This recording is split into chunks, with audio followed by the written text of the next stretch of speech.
Hello and welcome to this edition of World at War. My name is Mohammed Saleh. The days of a shadow war between Iran and Israel have come to an end. And what we are now witnessing is an open war that can potentially erupt into an all-out war at any moment. But the troubling question that has reared its head up is this: can any all-out war between Iran and Israel remain a non-nuclear contest? Because make no mistake about this, in this sequence of strike and counter-strike that began on the 1st of April, when Israel blew all caution to the wind and has been accused of bombing the consulate inside the Iranian embassy compound in Damascus, what it set into motion is a sequence of events that can take the entire region to the brink of a nuclear holocaust. The Iranian reprisal on the 13th of April was a demonstration of Iranian missile and drone capabilities. Tehran claims that it gave ample notice to Israel and its allies as it launched over 300 missiles and drones, which included 170 drones, 120 ballistic missiles, and 30 cruise missiles. The Israelis, with the help of the United States, Britain, France, and Jordan, managed to intercept almost 99% of all projectiles that were launched by Iran. But even according to reports within the Israeli media, 5 Iranian missiles struck the Nevatim airbase, while 4 missiles struck the Negev airbase in the southern desert. The Israeli response came 5 days later. There were explosions that were reported over the Iranian cities of Isfahan and Tabriz. Initially, there were reports that quadcopter drones is what had been used to cause these explosions over Isfahan. And as this satellite image of the Iranian nuclear facility in Isfahan will show you, there was literally no damage that was caused in this Israeli attack. A day later, there were reports that Israel may have used a 2-stage missile launched by air, and on the basis of the missile debris, it is being speculated that Israel must have used its Blue Sparrow missiles for its counterattack on Iran. Friday night also witnessed an explosion at an Iraqi military base in Baghdad that predominantly houses a pro-Iranian paramilitary group called Hashid al-Shabi that has now been integrated into the regular Iraqi army. 1 person was killed in this explosion, while 8 others are said to have been seriously wounded. The Iraqi officials have blamed the explosion on an airstrike, but no details are out on who is responsible for this. In the last decade, Iran has developed its missile and drone capabilities to an extent that it claims to have missiles to strike Tel Aviv in less than 400 seconds. Iran has a wide array of missiles such as the Shahab-1 that has a range of 300 kilometers. The Shahab-2 has a range of 500 kilometers. The Zulfiqar has a range of about 700 kilometers. The Qaim missile has a range of 750 kilometers, while missiles such as the Shahab-3, Imad-1 and Sejil have a range of 2,000 kilometers. Besides this, Iran also has hypersonic missiles such as the Fateh-1 and Fateh-2 that have a range of 1,500 kilometers. Iran's nuclear program for more than a decade had sparked concerns in the West that Tehran has enriched enough uranium to produce a nuclear bomb. But the question is this: has Iran achieved the status of a nuclear-armed state yet?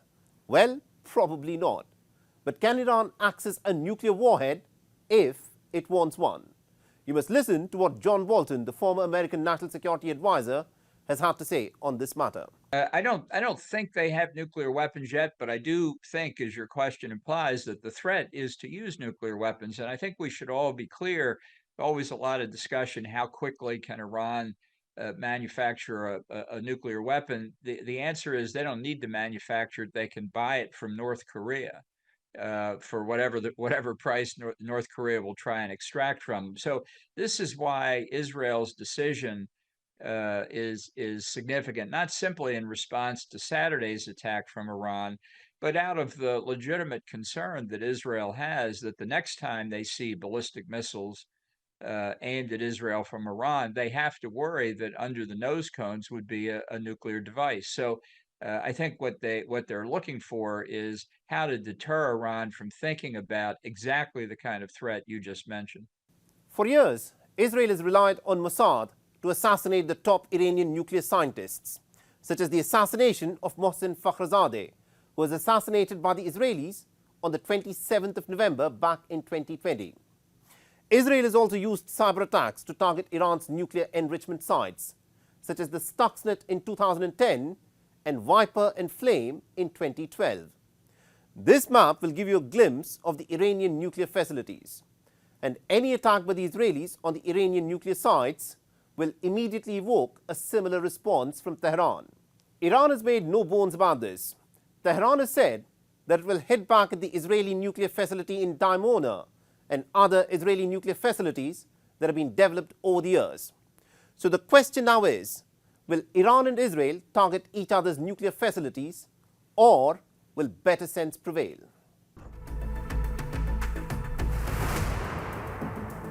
Russia is the world leader in hypersonic missile technology.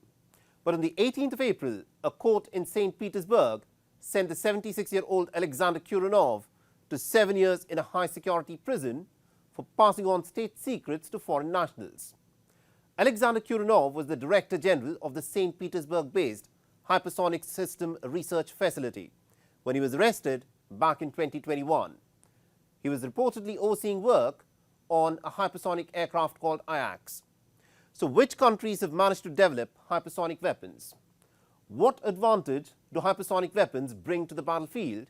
And even though its arch rivals, Russia, China and Iran, have stolen a march in deploying hypersonic missiles as a part of their arsenals, why has the United States of America struggled to develop and deploy hypersonic weapons so far? Our next report gets you the details. Hypersonic missiles are the crown jewels of Russia's missile systems. Ever since Vladimir Putin announced the development of the hypersonic missiles, what had become clear is that modern warfare was about to undergo a sea change all over again. Hypersonic missiles fly at a minimum speed of Mach 5. They move so fast against the air pressure that the molecules of the atmosphere around these missiles turn into a plasma cloud. And this in turn absorbs the radio waves, making the missile practically invisible to radar systems. On the 18th of April, a court in St. Petersburg sentenced a top Russian scientist, the 76-year-old Alexander Kuronov, to 7 years in a high-security prison on charges of treason. Alexander Kuronov was the Director General of the St. Petersburg-based Hypersonic Systems Research Facility and was overseeing the development of the Russian hypersonic aircraft called Ajax. He had been arrested in 2021 for leaking top state secrets to foreign nationals. Russian hypersonic missiles such as the Kinzhal and Zircon have been used in the Ukraine war. They have demonstrated their ability to punch through the air defenses and wreak havoc on Ukrainian military assets like few other weapons can. On the 19th of April, addressing the NATO leaders, the Ukrainian President Volodymyr Zelensky again put forth the demand for Patriot air defense systems. We are telling this directly to defend. We need 7 more Patriots or similar air defense systems, and it's a minimum number. They can save many lives and really change situation. You have such systems? Please. But the Patriot defense missile systems do not come cheap. Each unit costs an average of $1 billion, while a single Patriot interceptor missile can cost an eye-watering $4 million. And what is worse is that there is no guarantee that the Patriot interceptors can, with any degree of certainty, shoot down the hypersonic missiles. Just a handful of nations at this moment have deployed the hypersonic missile systems.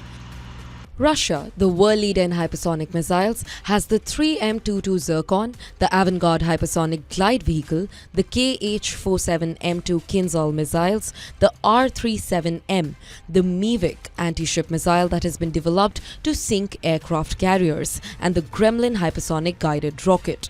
Another country that has tried to keep pace with the Russians in the hypersonic weapons system is China.